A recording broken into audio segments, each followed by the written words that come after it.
everybody. I want to welcome you out tonight to Lost in the 80's. I'm Johnny B. And I'm Bretman. And this is the podcast where we talk about all things 80's. And nothing but the 80's. That's right. Why?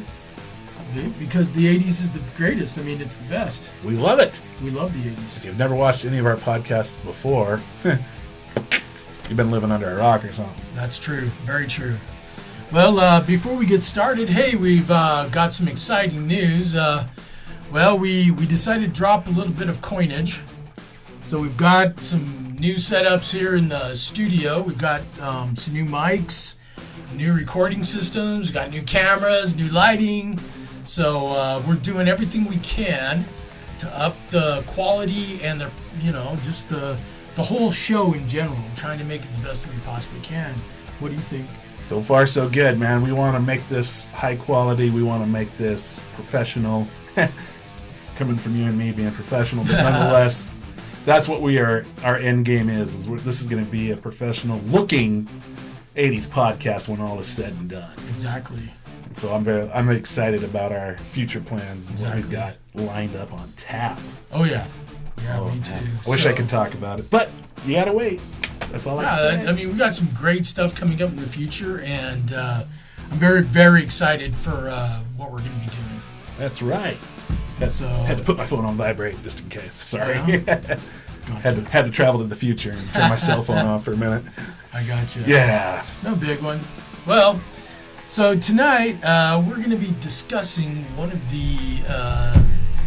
my favorite movies from the early 80s. I remember as one of my favorite shows growing up as a kid. I don't know about you. Oh, dude. I tell you what, man. I remember, I never saw it in the theater, but I remember renting it just off the wall because I had seen a preview for it or something, and I just remember laughing my ass off. Sorry. But holy cow, it's just becoming one of my all-time favorite 80s films. Oh, yeah. By far. And of course, we're talking about Better Off Dead with John Cusack. That's right. This was one of John Cusack's first starring roles. Mm-hmm. I think he was hot off of One Crazy Summer, and he had like small minor roles in like 16 Candles. He was Anthony Michael Hall's geek buddy that he was running around with in that. So he really hadn't broken into his own stuff really. Yeah. And this movie, in my opinion, this is the movie that put John Cusack on the map before Say Anything or any of those other things that he did. He was pretty young in this movie. But beyond John Cusack, I mean, one thing that I really loved about this movie is all of the quirky characters that they have in the movies. Everything from his brother to his friend... Charles DeMar, played by Curtis Armstrong. Booger from Nerds. Revenge of the Nerds. That's right. Revenge of the Nerds, and he does a great job in this movie. Just some of his lines are just, I mean, he's not quite as gross as he is in Revenge of the Nerds, but he's still pretty damn funny. I think we can hit some of Charles DeMar's greatest hits a little bit later as we roll down talking about this amazing movie. Yeah. I think one of my favorite characters is his brother, his little brother. Badger. They call him Badger. And he's like some juvenile genius, but he obviously has kind of a bad streak in him because he tends to do kind of off-the-wall things. We'll just put it that way. Well, he starts out, he's cutting like the little order forms off cereal boxes and stuff to send away for the different things that he can get, from building his own laser rifle at home, building a space shuttle, and then, of course, a certain book that he ordered. Oh, yeah, that is my favorite because the mailman shows up, and of course, the mailman reads everything. He's opening up all the letters, reading all the mail. He's like, I can't believe such a young boy like you getting big boy smut like this. And the book is How to Pick Up Trashy Women. Oh man, that was a great one. And as we find out on New Year's Eve, Badger was good at picking up trashy men. Yeah. His brother goes in his room and he's filled with a bunch of, less than church-going type of women. Half-dressed girls. I mean, it was awesome. It was one of the best ones. Hell yeah. Badger is one of my favorite characters. And then, of course, I I guess we can move on to Ricky and his mom. The Smiths. The Smiths. Oh, what a cute family. You know, Mrs. Smith and Ricky, they sign up for the foreign exchange student program, and they get Monique Junot from France to live with them. And Mrs. Smith has done it to hook Ricky up with her, and so they could speak the international language of love. Love. Yeah, because Monique, she speaks English, but she doesn't want to let them know that she speaks English because she doesn't want anything to do with them. No, the less you talk, the better is basically what she says. The best you talk in that house, the better. Exactly. It was funny, and the one thing I will mention is that damn, Ricky's more than semi aggressive with her. A lot of times in the movie, he's like grabbing her, making like holding on to her, won't let her move, scooting her close to him while they're eating lunch. So looks like boyfriend and girlfriend having lunch, that kind of thing. Exactly. I know he is so funny, and he's a really stylish dresser too. Yeah. He's got those awesome plaid pants, plaid checker pant. He basically dresses like Rodney Dangerfield in Caddyshack, if you think about it. Exactly. Horrible outfits, but oh my gosh, what a quirky guy. And of course, his mom is loud and boisterous. And a terrible cook. A terrible cook. One of the things that I love about that is when she blows herself up drinking, I don't know if it's moonshine or if it was... that was from... Sorry, I lost track. I thought you were talking about Lane's mom, John Cusack's mom, but you're talking about Mrs. Smith still. Mrs. Smith. Yeah, so she blows herself up. So basically, we skipped over the premise, which we should probably cover really fast. We jumped right into our favorite stuff. Characters. So first of all, Lane is upset. Lane Meyer, played by John Cusack, is obsessed with his girlfriend Beth, and he's going to go try out for the ski team for his high school, and she dumps him for the captain of the ski team. So he kind of thinks he's going to just end it all because he's just so down and that kind of thing. And to get to what you're talking about, one of the methods he tries is he's thinking about lighting himself on fire. Yep. So he's using... kerosene or something. Kerosene, it's kerosene. Yeah. And as he's about to pour it on himself and light himself on fire, his mom or dad grab him for dinner. So he has to come to dinner and he walks in with a mason jar full of gasoline. And there's Mrs. Smith just smoking away. Well, she drinks it because she thinks it's moonshine. Oh, is this moonshine? Oh, boom! She blows herself up. And then later on, she comes on, and she just got bandages all over her mouth. It's pretty funny. She's classic. Yeah. She's classic. Yeah. Yes, all the Smiths were just freaking hilarious, man. And getting back to the story of Better Off Dead, Lane is attempting to kill himself throughout the movie in different ways because he can't stand it that Beth dumped him. Yep. Couple different attempts. Makes friends with Monique later on, though, and they start a romance. And thus begins the classic 80s go-to in a movie, the 80s montage. Exactly. And this is a very special montage. It is, because... Claymation. Well, there's that, too. But I was talking about when she's helping him fix his car, the Camaro. That's very Because we got to talk about the car racing, too. Yes, the car racing We're all over the place right now here, so... If you just follow my notes, man, but I know you can't see them. No, you're good. But yes, the Camaro scene. You got your classic '80s music playing. It almost sounds like. No, I think it's when they're skiing. There's one song that almost sounds like Duran Duran. It's not Duran Duran, but it sounds just like them. But yeah, when they're fixing his car, there's the '80s moment. And it's this, it goes from this piece of crap into this fancy machine, man. Because before he was driving a station wagon. He was driving his mom's dad's station wagon, yeah. And of course, there's two Asian guys that learned to speak English from watching the wide world of sports. So they speak Howard Cosell. That's their English. One of them speaks, one of them doesn't. One's just kind of the driver while they're racing. The other one's all. That's right. And they're always challenging him to races, and he's always like crashing and losing. And he's always crashing into Porky, the guy that played Porky. Porky's who happens to own what?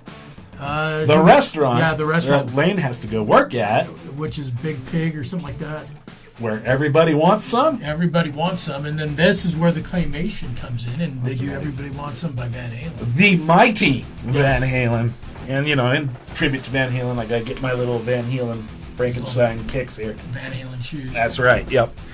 That's right. He gets his little guitar and he's singing Everybody Wants Some. The hamburger patty, or pig patty. The pig patty. Pig patty is singing, yes. And That's one of my favorite moments. That was my introduction to Everybody Wants Some. I'd never heard it before I'd seen that movie. I was like, this song's cool. This is a great song. I was like, yo, that's Van Halen, even better. So that worked out pretty well for me. So anyways, moving on to the other characters. There's Lane's mom and dad, who are kind of strange. Well, you talk about his dad, Al Meyer, who was played by the great David Ogden Stiers. You may remember him from MASH as Charles Emerson Winchester III.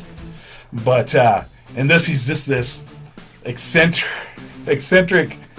He tries to be like a hip dad, tries to understand.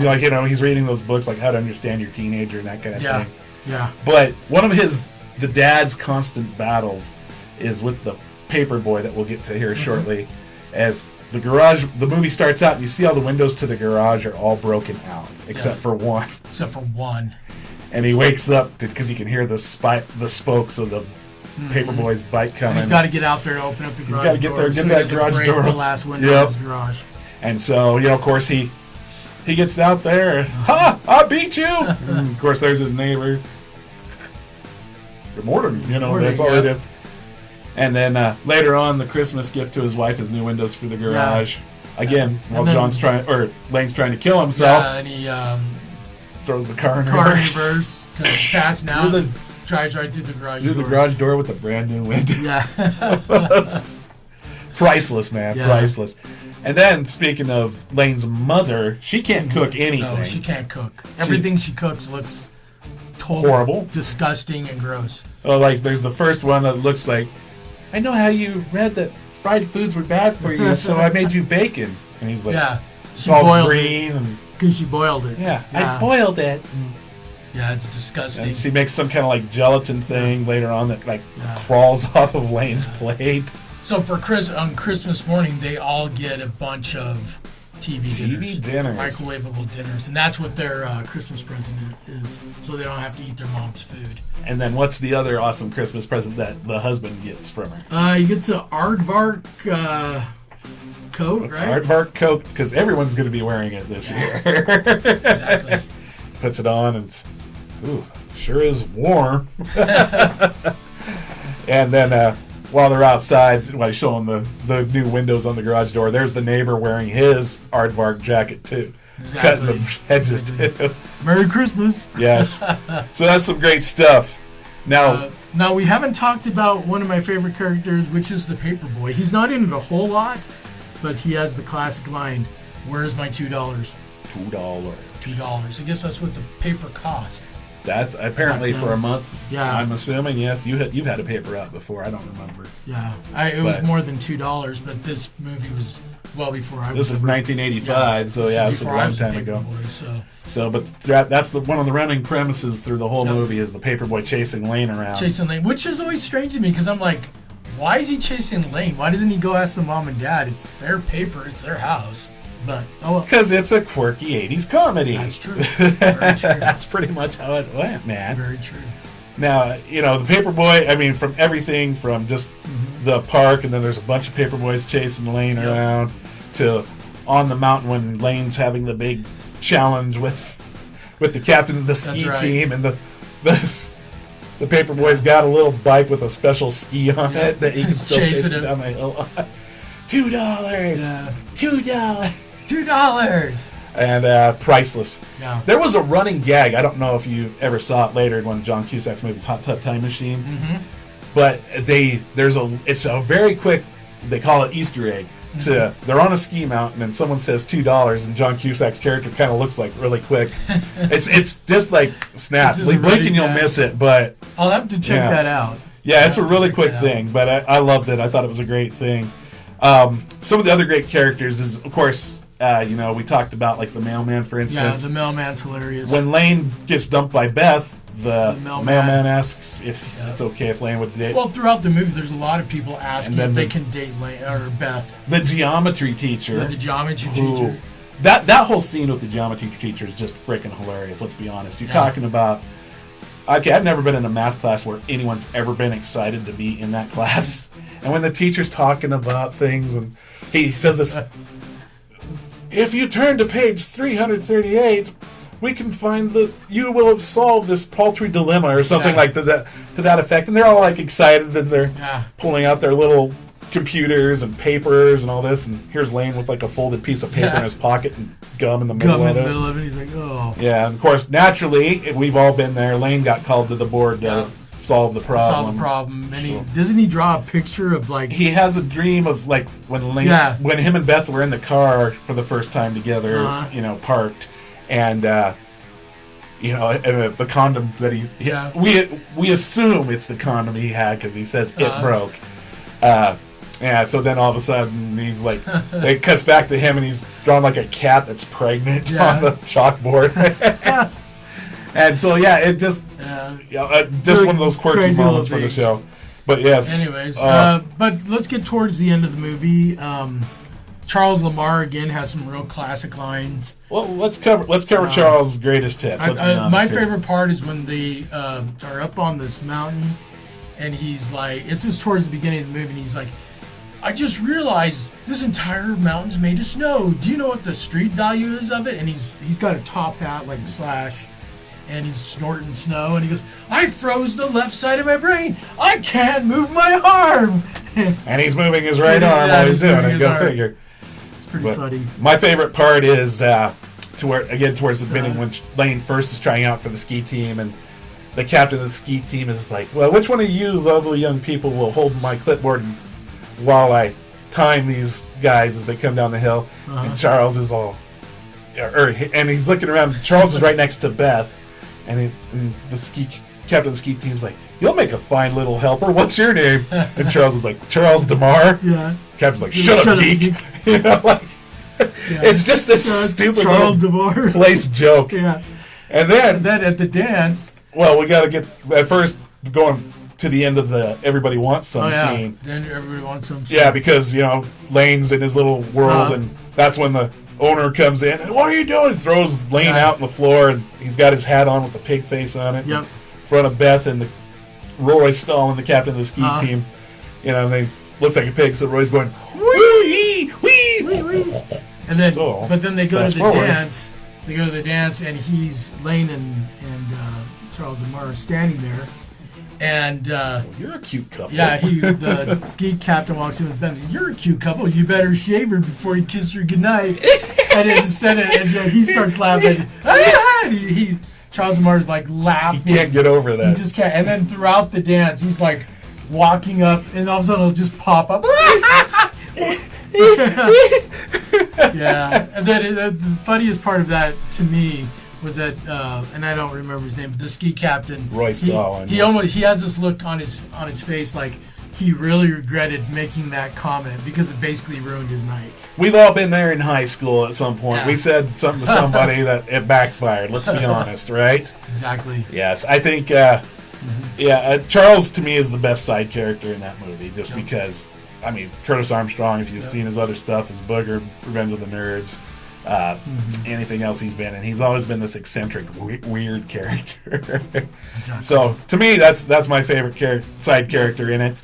Then of course, the end of the movie, he gets to try out for captain of the ski team. Racing on one ski. Racing on one ski. Broke. Mm-hmm. He asks his girlfriend, "Hey, how am I going to do this?" She says, "Go that way, really fast. If something gets in your way, turn." And remember, Charles did that at the beginning after the snow speed value of the mountain. Yeah, exactly. So, but of course, Lane winds up winning. And gets Beth. Beth wants to get back with him, but he dumps her and has to go fight Ricky for the famous ski pole fencing. Yeah, ski pole fencing. But I always liked how the movie ended because Ricky finds a nerd girl like him, and they walk off in the sunset together. While Mrs. Smith is laying there in the snow because Ricky just knocked her over. Yeah.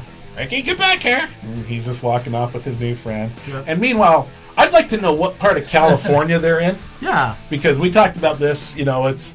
Okay, Northern California, I get it. There's going to be mountains that they can ski on, right? But the top of the mountain is like full of snow, and down in the valley where they live, it's like 90 degrees. And, Charles says at one point, when they're racing, he goes, the entire state of Northern California is here. Sure. So to me, they're alluding they're in Northern California, right? But I did notice that always was like, it's summer in the valley and winter up on the mountain. Right. Yeah. Well, California is multi-climate. I guess it apparently. could be that. But then, how close are they to Los Angeles? Because at the end, Uh-huh. Monique always wanted to see Dodger Stadium. That's right. And they end the movie at So Dodger there Stadium. they are, somehow in Dodger Stadium, Yeah, on the pitcher's mound, on in the car. on the car, Yeah. in Dodger Stadium. What the hell, man? He must have had connections. And that Camaro must have great gas mileage. Amen. Because whatever part of Northern California they're in, That was a long drive. LA's Southern It California. was a very long drive. I'm not a geography expert, but as far as I know, they're like kind of far apart. I know they're like, you know, something to this. That's not to scale by any means, just so you know. But anyway, so we'll probably wrap it Better up off there. dead. Sorry that we were all kind of all over the place, but you know, Only hey, because you couldn't see the notes, but that's okay. that's true. That's true. We made it work, man. Yeah. That's what Hey, we man. do. First we work on the equipment, then we're going to work on the presentation. That's right. One day we'll figure out the notes and teleprompting stuff. But Yeah. for now, By the way, did I tell you we did get a teleprompter? yes, you did tell me that. Yeah, Actually, we're not going to use it on this. no, it's going to be too much work for me to No. put it together right now. So it's all right. Oh, though. no. But anyway, so again, we want to thank you for joining us here on Lost in the 80s. I'm Johnny B. And I'm Bretman. And we want to remind you, if you like the video, go ahead and subscribe. You can share it, help us grow the channel. Like. And we've got some really great stuff coming up. Really as do. far as we're changing things up. So just stay tuned, and everything's going to go just awesome. So, That's right. got anything else to say? Just remember, when it comes to the 80s, everybody wants some. That's right. Where's my $2?